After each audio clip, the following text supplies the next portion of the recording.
Now, folks, in the absence of a data projector, it's warming up. It's overheated. Even better. Jolly good. I want you to imagine what you're about to look at. What you're looking at is a scene from a church pageant in Wales in the mid-1990s. Karen, my wife, and I lived in Wales and went to a Baptist church called Panagwida Baptist Church in Swansea. And every year, the highlight of the church season was the Christmas pageant. And the reason for this was that you could come dressed as you chose. So that particular Sunday, we had the manger, we had the stables, we had the inn, we had the innkeeper, and gathered around the stable we had the normal gathering of sheep, but also we had a giraffe and a ladybird. So this was the scene for the church pageant. And in walked Joseph and Mary. Joseph was 7-year-old. We knew him very well. He looked divine, but in fact, in real life, he was a total scallywag. And Mary was a 6-year-old. She was wearing her mother's dressing gown and trying to grapple with hiding the tartan pillow that had come from the family settee to show why at 6 years of age she was pregnant. So you can imagine the scene. Walking up on cue, up through the aisle, and there's the giraffe and the sheep and the ladybird, all waiting for the birth of Jesus. Well, Joseph arrives with Mary and taps on the door of the inn. The innkeeper opens the door and predictably says, "Hello, how can I help you?" but in a very thick Welsh accent. And Joseph remembers his lines from memory, says, "Well, look, my wife is pregnant. We've come a long way from Bethlehem on a donkey. Have you got a room in your inn for us to stay?" And at this point, the innkeeper paused and he scratches his chin. Now the goats and the sheep and the ladybird and the giraffe are knowing their lines are about to come, so they were getting ready for their big scene. But the innkeeper again says absolutely nothing, just continues to scratch his chin. So the prompt, Mrs. Jones, of course coming from Wales, it had to be Mrs. Jones. Mrs. Jones was a Sunday school teacher, and she whispers quite audibly to the innkeeper, "I'm sorry, there is no room in the inn." Now, it was quite a loud whisper. We heard it sing in the congregation. Mrs. George at the back of the congregation heard it. But for whatever reason, our innkeeper didn't. And instead, he uttered these lines, which were new to Scripture, and in fact new to Christendom.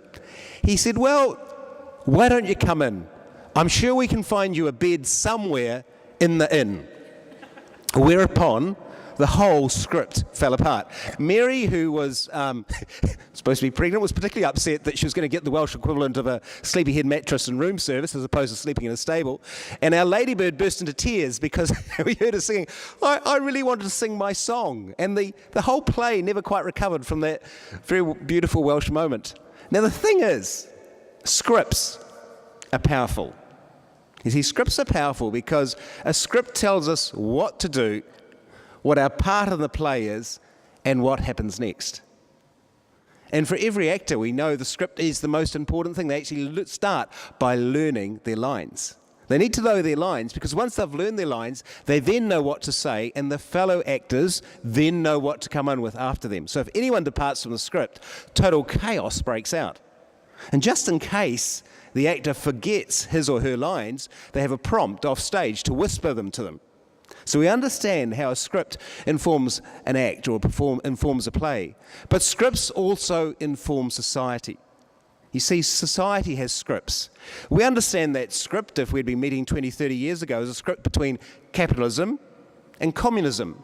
Two different scripts for ordering the world. But what happens when people choose to depart from that script? When people choose to say, I'm not going to follow that script, in fact, I'm going to choose to march to a different script. Well, today's reading, 2,000 years ago, is of a wild-eyed hermit, desert-dwelling preacher who decides to change the script.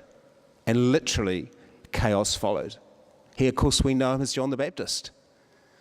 And he started preaching an important message of hope and of peace. And what was his message? His message was this: the Lord had not forgotten them.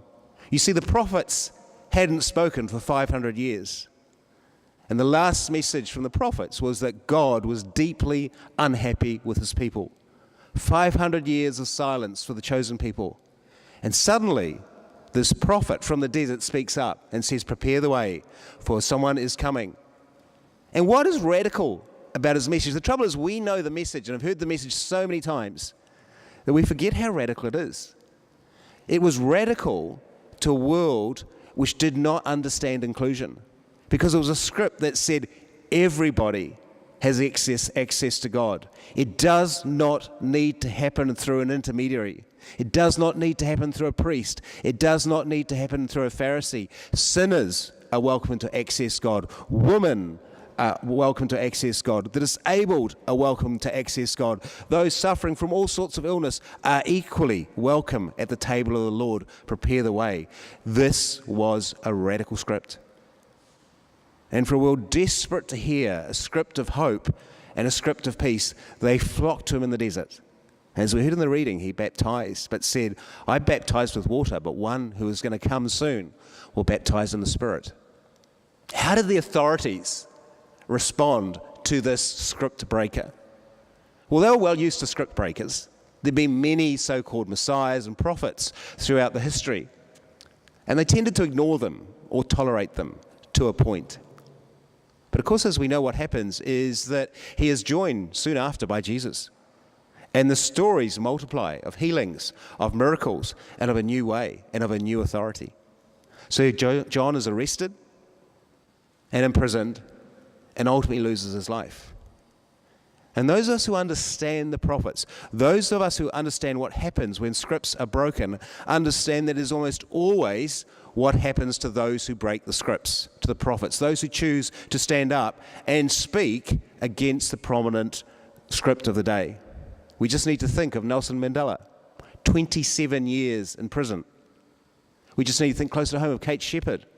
We now honour her as a remarkable woman, but at the time she was vilified. And how did the attacks go? It wasn't about the message, it was about her and about her integrity and about her sanity. That is the fate of most people who choose to break the script. What does that mean for us today? What is the script that we live in? The predominant script of the Western world is variously called neoclassical or neoliberal. But at its core is a view that actually the script is largely economic, that it's about self-sufficiency, that it's not about society, it's about individualism. The champion of that script, of course, was Margaret Thatcher, who said there is no society, just individuals and families. And how does it play itself out as a script? It plays itself out in a deep anxiety, for we never quite have enough to be sure that we have enough. It plays itself out in a sense that technology, if it hasn't already come up with a solution, must come up with a solution very soon. It plays out in the sense that if there is no society, there can be no trust. And so trust is replaced by a managerialism that replaces professionals with managers. It plays out in a sense that actually even God can be tamed. Even God is not free. It's an insidious script. It's a dangerous script, but it's a script that we've grown up with. And because it's a script that we've grown up with, it's the script that most of us know and don't even think about until the script is challenged by the prophets, be they in this society or in global society. So how do we respond as Christians to living in one script and yet called to follow a second script? A second script which says there is a God, there is peace, there is community, there is inclusion, that all people are worthy in the sight of God and all people are equally precious, irrespective of how much technology, how much wealth, how much they bring to that conversation. Well, as second script people, it is very hard to live in a first script world. Even John the Baptist discovered that. So John, proclaiming a different script to the prevailing script, sometime later is in prison. Jesus is out ministering. John is hearing these reports. And John, whose whole mission was to proclaim the coming one, sends a message to Jesus, to Jesus' disciples, saying, truly, is Jesus the one? Or should we be looking for somebody else? In other words, even Jesus wasn't playing by the script as John expected it. It's hard to live between the two scripts. I saw this in my very first job in a very formative way. I left university, great ambitions to change the world, and decided that I'd do that at Treasury, which might sound slightly oxymoronic, but actually there was a rationale behind that. I was deeply concerned with what I was seeing happening in Treasury at the time. I was a young 23-year-old, whatever it was, and 2 newly minted degrees, so I thought I'll go and change them. I learned very quickly in my first week how hard it is to change a predominant script. I was asked to write a paper on housing. Some things haven't changed. This is back in the 1980s, and I wrote this learned paper, submitted it, and got called in by my new boss a week later, and he'd circled my paper with all these red lines. And he said, "Christopher," I knew that was a bad start because I don't even know myself as Chris. "Christopher, you've used the word inequity, injustice, poverty, and families. We don't use those words around here. We talk about low income and we talk about choice." Can you see the two scripts playing out in a Treasury paper? To my eternal shame, I stopped using those words, even though that was the very reason I'd gone to Treasury. Because I wanted to be included. I wanted to get on. I wanted to be respected as a junior Treasury officer. I wanted to become a senior Treasury officer. I wanted to be recognised as a professional. And it was some 6 months later that I realised, actually, no. And started to include those words again in my script. And shortly after got seconded from the Treasury. The point being simply this: it is very hard to live between two scripts. I actually don't believe we can do it on our own. Because doing it on our own is principally a script one view of the world, of self-sufficiency. That is why we require the church. Because the church is called to be a script to community that has all its doors and all its windows open to the world. And most of its work happens outside the walls of the church, as happens here at St. Matthew's. We are called to preach a gospel which is about inclusion, not about self-sufficiency.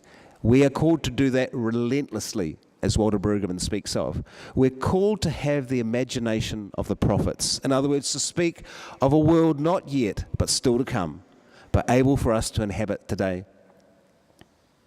Now, John the Baptist, his script cost him his life. He was imprisoned for his script. And there are many people that we all know, potentially in this congregation, certainly not far from the walls of this congregation, who are imprisoned in a similar script, who are told they're unworthy, who are told they don't have a contribution to make to society, who are subject to all sorts of innuendo and all sorts of questioning as to motive and so on. They are imprisoned just as much as John was. And it's our job to break into that prison and bring that new script. You see, I think our Welsh young innkeeper may have had more of an idea than we realised when he said to Joseph and Mary, "Welcome, come on in. The inn might be full, but I'm sure we can find you a bed somewhere." Wouldn't that be extraordinary if that was the script that we lived as a church in this community? Come on in. Welcome, friend. We will always find you a bed. Amen.